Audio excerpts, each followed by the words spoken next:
社会人として働き始めると、基本的に月曜日から金曜日は家と仕事場の往復というルーティンが確立されている方々が多いのではないでしょうか。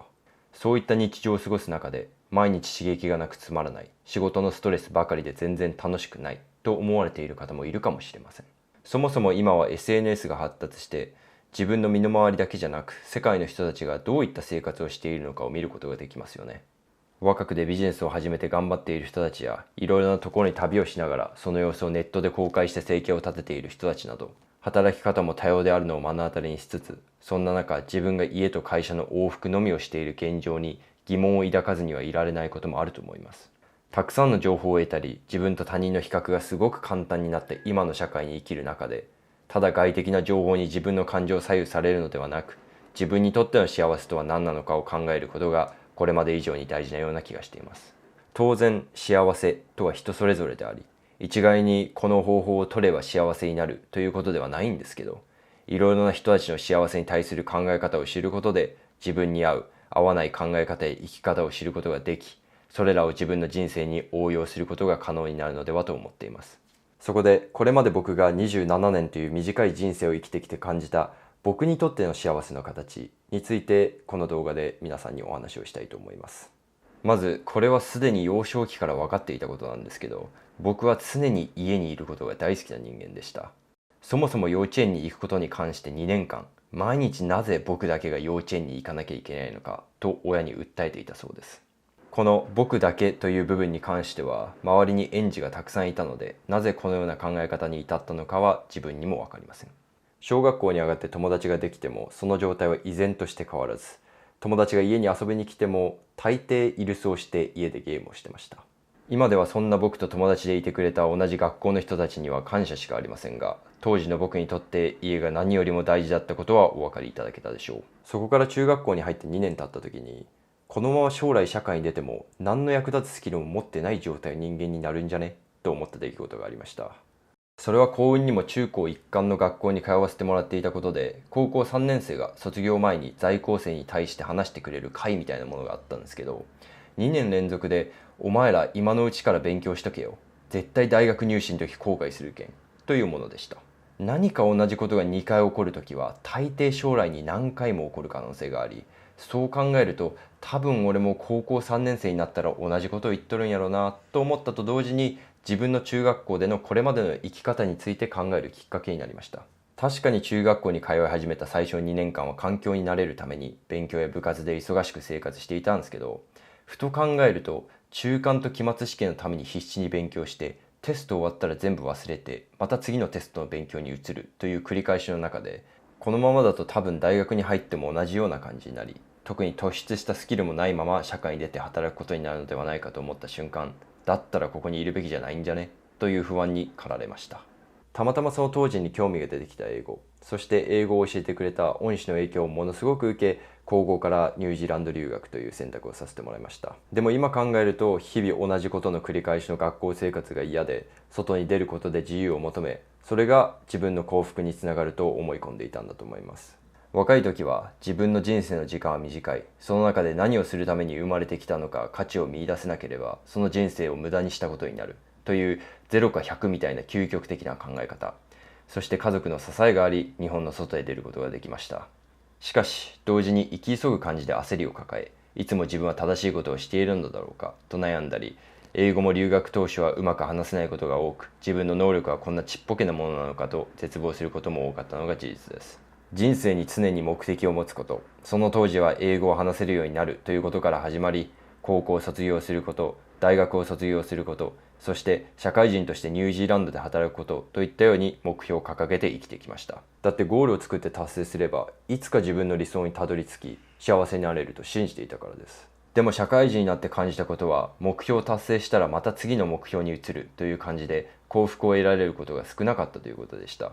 振り返ると目標を通過点としてしか見れなかった僕は、目標を叶えることに必死で様々なものを犠牲にしてきました。例えば留学当初に日本人だからと声をかけてくれた同じニュージーランドの学校に通っていた人たちとも、自分はここに日本語を話しに来たのではなく英語を学びに来たんだということで避けて仲良くできなかったことが多かったし、大学卒業といったものも人生の通過点でしかないということで、家族が卒業式のためにニュージーランドに来るのを断固拒否しました。なので僕の父と母はニュージーランドに一度も訪れたことがありません。目標達成ということへの執着心の悪い部分は、自分が頑張っているのになぜ同じ状況にいる他の人たちはのんきに生活しているんだとか、なんで俺はこんなに頑張っているのに心にいつも穴が開いているような気持ちなんだという、他人の気持ちは知らないのに勝手にネガティブに判断したり、あたかも自分の努力が何らかの形で必ず報われるべきだと思い込んでしまうことだったと感じます。確かに目的を持つことで人間として成長できたし、当時の目標であった英語も過去と比較するとすごく話せるようになったことは事実です。しかし目的の考え方や幸せとは目的を達成することからのみ生まれるという決めつけから自分自身を苦しめ、日々の生活や自分の置かれた状況に感謝をしながらも、心の中は不満、焦り、空虚感といったものに襲われることもあり、自分を褒めたり自分に優しく接したりできないことが多くありました。そこから日本に帰国し、初めて一人で生活をする中でさらに自分と向き合う時間ができ、将来の目標に一方的に集中するのではなく、日々の日常をどう楽しむのかを考えられるようになりました。そもそもニュージーランドで社会人をしていた時も、日本に帰国して初めて日系企業で働き始めた時も、自分の日常に満足できていなかったことに気がつきました。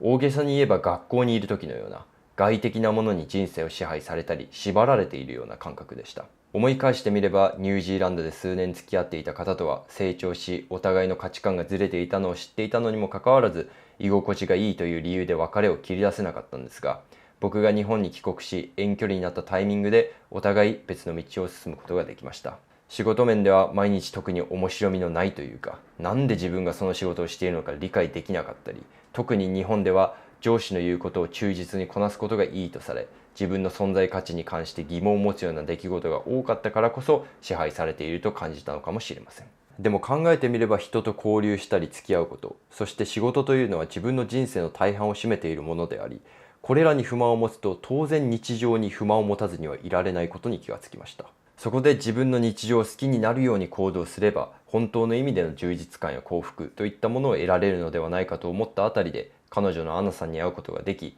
そして転職もして自分に存在価値があると思えるような仕事、そして自分と似たような考え方をしている仲間に出会うことができました。こうやって将来の目的達成に期待をし、日々の日常を目的達成のために重要視しなかったり、不満があっても我慢するという生き方ではなく、毎日に楽しみを見つけられるような生き方にした結果、以前よりも生きることにリラックスできる状態になったと実感しています。結局のところ、僕にとって幸せというのはいつも自分の目の前にあったし、幸せに感じられるようなことは日常で起こっていたんです。でも自分が自分を認めてあげられなかったこと、成長することばかりに気を取られ、何か特別な記念日を祝うことですら無駄と判断していたことなど、自分の考え方によって目の前にいつもある日常という美しさに気づくことに長い期間がかかってしまいました。過去の自分では考えられなかったし、本当に小さなことなのかもしれないんですけど、アナさんの寝顔を見たり、今日仕事中に何があったかを夜ご飯を食べながら一緒に話したりすることを幸せに感じることができるようになりました。